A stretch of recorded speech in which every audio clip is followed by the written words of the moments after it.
નમસ્કાર, સ્વાગત છે મારી યુટ્યુબ ચેનલ કોલેજ હેપીમાં. આજે આપણે જીએસઆરટીસી હેલ્પરનું મોડેલ પેપર નંબર 7 જોઈશું. એના પહેલાં બીજી એક મહત્ત્વની માહિતી, જીએસઆરટીસી હેલ્પરની પરીક્ષા માટેના કોલ લેટર ડાઉનલોડ થવાના શરૂ થઈ ગયા છે, જે તમે ઓજસની વેબસાઇટ ઉપર જઈને ડાઉનલોડ કરી શકશો. શરૂઆત કરીએ ફર્સ્ટ નંબરના ક્વેશ્ચનથી.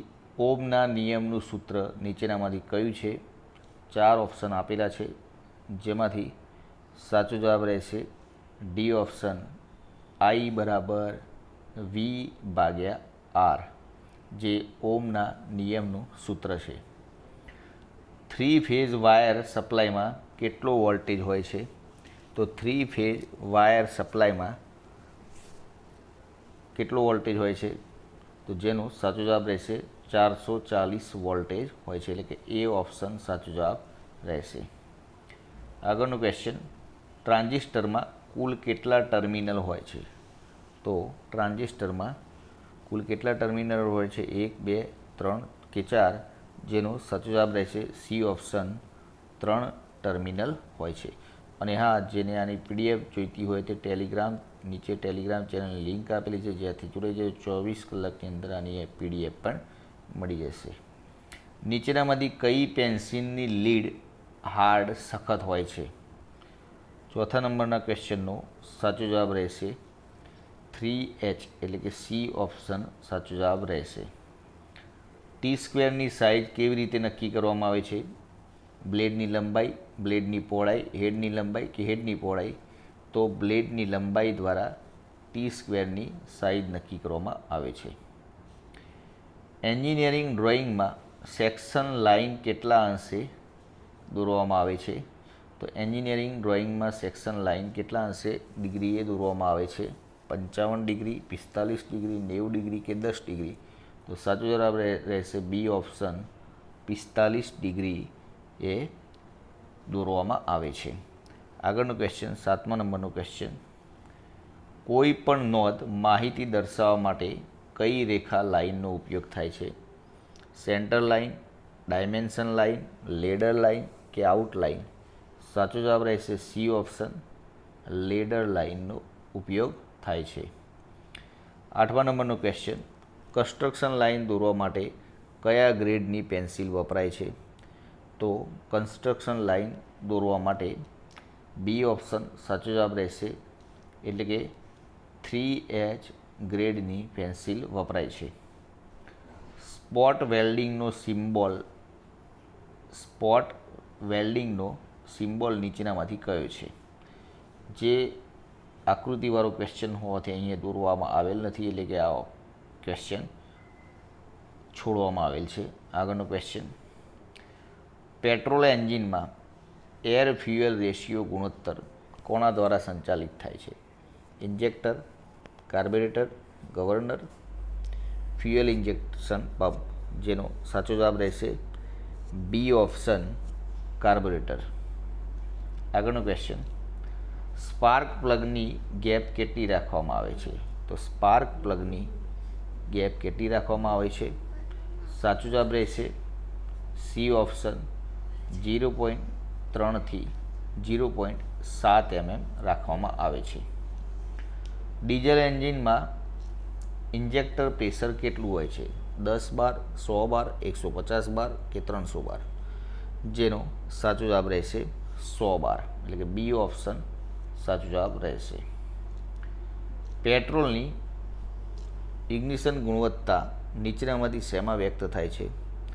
13મા નંબરના ક્વેશ્ચનમાં સાચો જવાબ રહેશે B option, octane number. B option સાચો જવાબ રહેશે ઓક્ટેન નંબર. મોર્સ ટેસ્ટ કેવા એન્જિન માટે કરવામાં આવે છે? Multi cylinder engine, petrol engine, diesel engine કે ઇલેક્ટ્રિકલ એન્જિન? 14મા નંબરના ક્વેશ્ચનમાં સાચો જવાબ રહેશે મલ્ટી સિલિન્ડર એન્જિન, એટલે કે એ ઓપ્શન સાચો જવાબ રહેશે. 4 સિલિન્ડર એન્જિનની કેપેસિટી 2.4 લાખ છે એલ છે, તો એક સિલિન્ડરનો સ્વેપ્ટ વોલ્યુમ કેટલું થાય? 15મા નંબરના ક્વેશ્ચનમાં સાચો જવાબ રહેશે 600 cm3, એટલે કે બી ઓપ્શન સાચો જવાબ રહેશે. અહીં મિત્રો ક્યુબ એટલે ગનની વાત કરવામાં આવી છે, સીએમનો ગન એટલે કે 600 સીએમનો ગન. આગળનો ક્વેશ્ચન, કમ્પ્રેશન સ્ટ્રોકમાં પિસ્ટનની દિશા કઈ હોય છે? તો કમ્પ્રેશન સ્ટ્રોકમાં પિસ્ટનની દિશા કઈ હોય છે? 16મા નંબરના ક્વેશ્ચનમાં ડી ઓપ્શન સાચો જવાબ રહેશે. એ અને સી બંને એટલે કે ઉપરની તરફ, બીડીસીથી ટીડીસી બાજુ એટલે કે એ અને સી બંને. સમયથી પહેલાં કોઈ વાલ્વનું ખુલી જવું તેને શું કહેવાય છે? વાલ લેક, વાલ લીડ, વાલ ઓવરલેપ કે વાલ સ્લેજ? જેનો સાચો જવાબ રહેશે બી ઓપ્શન, વાલ લીડ કહેવામાં આવે છે. એન્જિનને સુપરચાર્જ કરવાનો હેતુ શું છે? એન્જિનને સુપરચાર્જ કરવાનો હેતુ શું છે? જેનો સાચો જવાબ રહેશે ડી ઓપ્શન એટલે કે એ બી સી તમામ એટલે કે બ્રેક પાવર દીઠ એન્જિનના સમૂહને ઘટાડવા માટે, એન્જિન દ્વારા કબજે કરેલી જગ્યા ઘટાડવા માટે, અને જ્યારે વધુ પાવરની જરૂર હોય ત્યારે એન્જિનના પાવર આઉટપુટને વધારવા માટે. આ ત્રણેય જવાબ આવે. 19મા નંબરનો ક્વેશ્ચન, ઇનલેટ વાલ કયા મટીરિયલનો બનેલો હોય છે? Chrome nickel steel, tungsten steel, silicon chromium, cobalt chromium alloy કે એ અને બી બંને? 19મા નંબરના ક્વેશ્ચનમાં સાચો જવાબ રહેશે ક્રોમ નિકલ સ્ટીલ એટલે કે એ ઓપ્શન સાચો જવાબ રહેશે. સીસીનો મતલબ શું થાય છે? તો સીસીનો મતલબ સેન્ટીમીટર ક્યુબ એટલે કે સેન્ટીમીટર ક્યુબ એટલે સીએમનો ઘન. ક્યુબ એટલે ટૂંકમાં ઘન થાય. પિસ્ટનના કયા ભાગ ઉપર ડિફ્લેક્ટર હોય છે? ક્રાઉન ઉપર, સ્કર્ટ ઉપર, પિસ્ટનના નીચેના ભાગમાં કે એ અને બી બંને? સાચો જવાબ રહેશે એ ઓપ્શન, ક્રાઉન ઉપર. 22મા નંબરનો ક્વેશ્ચન, એન્જિન ઓઇલની સ્નિગ્ધતા એટલે કે શેના દ્વારા વ્યાખ્યાયિત કરવામાં આવે છે? તો 22મા નંબરના ક્વેશ્ચનમાં સાચો જવાબ રહેશે C option, society of automotive engineers દ્વારા વ્યાખ્યાયિત કરવામાં આવે છે. 23મા નંબરનો ક્વેશ્ચન, નીચેનામાંથી કયું ઓઇલ મલ્ટીગ્રેડ ઓઇલ છે તેવું દર્શાવે છે? જેનો સાચો જવાબ રહેશે C option, SAE waste volt 50. 24મા નંબરના ક્વેશ્ચનમાં મેટ્રિક પદ્ધતિમાં સ્ટીલ રૂલની લઘુત્તમ માપ શક્તિ લીસ્ટ કાઉન્ટ કેટલી હોય છે? જેનો સાચો જવાબ રહેશે એ ઓપ્શન, 1/3 mm એટલે કે 0.5 mm થાય છે.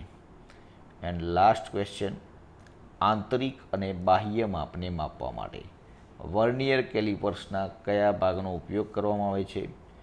જેનો સાચો જવાબ શું રહેશે? બીમ, સ્લાઇડિંગ યુનિટ, ફિક્સ જો કે મૂવેબલ જો? સાચો જવાબ રહેશે ડી ઓપ્શન, મૂવેબલ જો.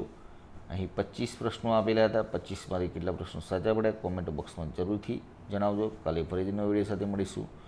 જય હિન્દ, જય ભારત.